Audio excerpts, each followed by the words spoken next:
Hello guys, this is Rich TV and welcome back to my channel. But before I start the devotional guys, I would like to shout out the following person or channel na nagpunta rito at nag-join sa devotional. Shout out ko na rin yung mga members ko, no?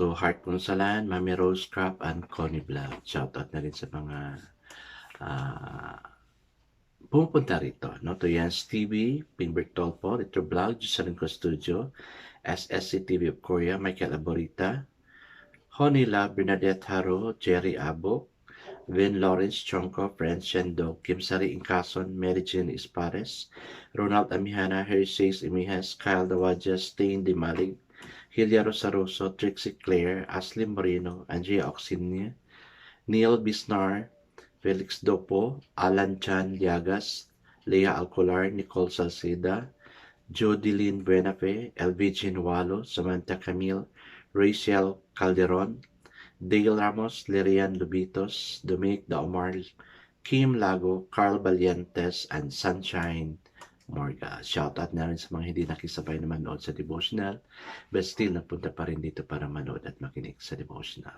God bless us all, guys.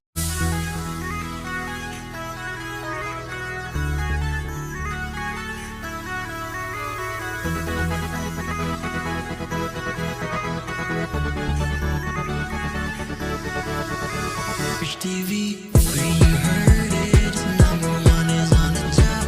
Good advice is they'll never stop. Rich TV, where you heard it, number one is on the top. Good advice is they'll never stop. Hello guys, kumusta yung Monday natin? Lalo-lalo na sa mga nagtatrabaho kasi sa mga estudyante ngayon, bakasyon pa. No? Yung iba kasi nagsa-summer, so they're given the opportunity to take advance to summer, no? Sa mga subject nila, lalong-lalo na yung mga college. But to us working, yes, I'm praying for you, no? Sa mga kaibigan ko na andito, Yans TV, Michael Aburita, no? Heart Ponsalan, Jocelyn Custodio, Retro Vlog, Pingbert Tolpo, Mami Rose Crap, no? Ay yung mga YouTuber na regular na pupunta rito. Though hindi ko kayo nakikita during the premiere, but I know you're looking into this. God bless you, no? Sa mga estudyante ko na although di na nila ako teacher, but still andito pa rin, you are still part of my prayer, no? Kaya hindi ko talaga ma-attempt na hindi ako mag-pray sa inyo. In a way, I have my list of those whom I am praying, no? And of course, kung sino yung maandito, pinipray ko talaga yan. I guess let's now proceed to our devotional. Let's open our Bible to Luke chapter 12, verses 22 to 34. This is about a promise. Do not worry. Still guys, I'm using the devotional study Bible because the words used is simplified. Maintindihan talaga natin.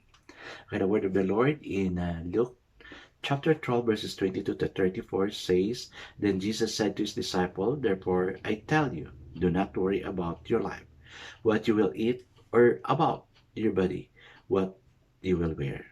Life is more than food, and the body is more than clothes. Consider the ravens.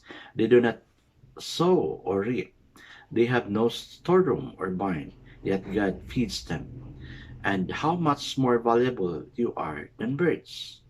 Who of you, by worrying, can add a single hour to his life? Since you cannot do this very thing, why do you worry about the rest? Consider how the lilies grow. They do not labor or spin. Yet I tell you, not even Solomon in all his splendor has dressed like one of these. If that is how God clothes the grass of the field, which is here today and tomorrow is thrown into the fire, how much more will he clothe you, O you little faith? And do not set your heart on what you will eat or drink. Do not worry about it. For the pagan world runs after all such things, and your Father knows that you need them. But seek first the kingdom of God, and these things will be given to you as well.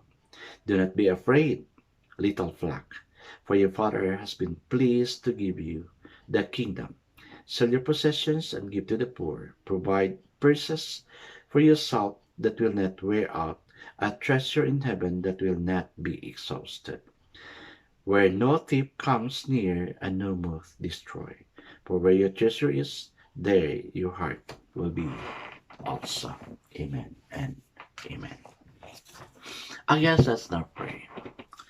Father, hindi talaga namin pigilan na mag-worry, oh God, especially if we do not have money, if we do not have things what we need, oh God. Yes, Lord, natataranta na kami, oh God. But thank you for the assurance that you are not going to provide everything we ask from you, oh God. That we should not worry. Teach us to seek you first, oh God. As you said in your word, seek the kingdom of God first, and all these things will be added unto you. Lord, help us. Help us, Lord God, to really seek you. Na ikaw ang unahin namin, oh God. Your kingdom. So everything will be given unto us, oh God. Lord, yes, we worry about food. We worry about everything. But thank you that you are there. Our Jehovah Jireh, who can give us what we need. Our resources of everything. Bless each one of us, O God, nandito ngayon, O God. Ano man ang pangangailangan ng bawat isa, O God. Ikaw ang magbigay nito, O God. May it be healing, physical, mental, emotional, financial, and above all, spiritual. Empower us in this aspect, O God. In Jesus' name we pray. Amen and amen. The focus verse we have for this evening, guys, is found in Luke chapter 12, verse 28. It says, if that is how God clothes the grass of the field, which is here today and tomorrow is thrown into the fire, how much more will He clothe you? O you of little faith. O yan, na-rebuke tayo ni Lord. Kasi yung faith natin talaga, napakaliit lang. No? Okay, so the title of the devotion for this evening, guys, is Grassy Splendor. In contrast with four seasons, after a long, dark, and cold winter, springtime is ripe with so much splendor. All winter long, the ground is frozen and covered with snow remnants from multiple snowfall. The trees are bare and their branches sparse, covered in some accumulation of powdery white precipitation. Barely anything grows on the ground this cold. How? In the springtime, when the temperatures rise above zero, the trees began to showcase their buds and blooms. What was once black, frozen grounds begin to thaw and show sign of life. Some greenery surprises people in the next few weeks, until finally, by mid-spring, there is a blanket of purple, yellow, and sometimes even pink wildflower mixed in with some luscious green grass. The thing is, nobody planted these items. Not the grass, not the mint flowers. They die off every winter and yet miraculously come back to life in all their splendor in the spring.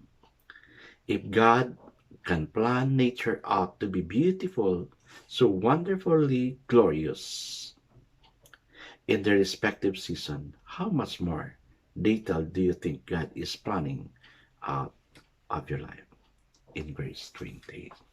Amen and amen. Guys, no, ang ano kasi natin ngayon, ang season natin is hindi natin ma-detect dito sa Philippines, no? Biglang uulan, then dry na naman. Kasi I remember when I was still young, we only had two seasons, the dry and the rainy season, no? Kaya nung summer, no, we have experienced a very hot temperature na yung mga damo, no, nawawala yung greenness ng damo, nagiging brown sila, no.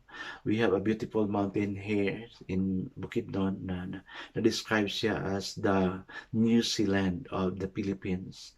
But last April, no, second week of April nasunog because of grass fire kasi dahil sa init, no. But yet I know at this time it will grow again, no. Guys, ganyan yung splendor ni Lord, no. Nawawala yung mga grass, yung beauty nila, yung mga flowers, no. I remember this background, no. Ilan days lang yan, then after how many days, wala na.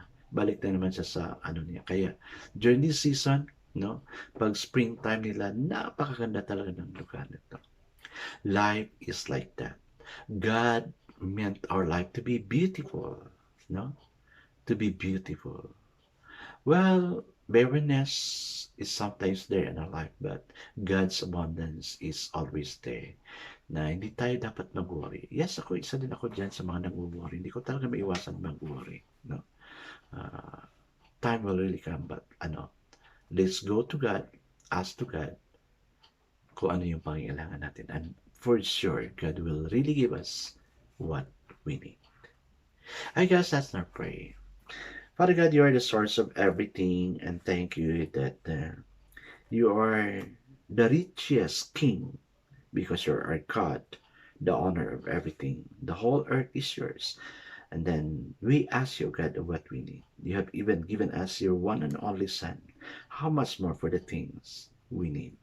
Bless us all of these things we're asking from you. In Jesus' name we pray. Amen and amen.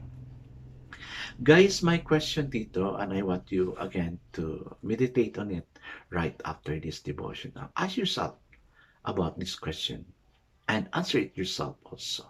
Ikaw lang nakakaalam kung ano ang sagot mo dito. The question is, do you worry about the changing season and the advancing years?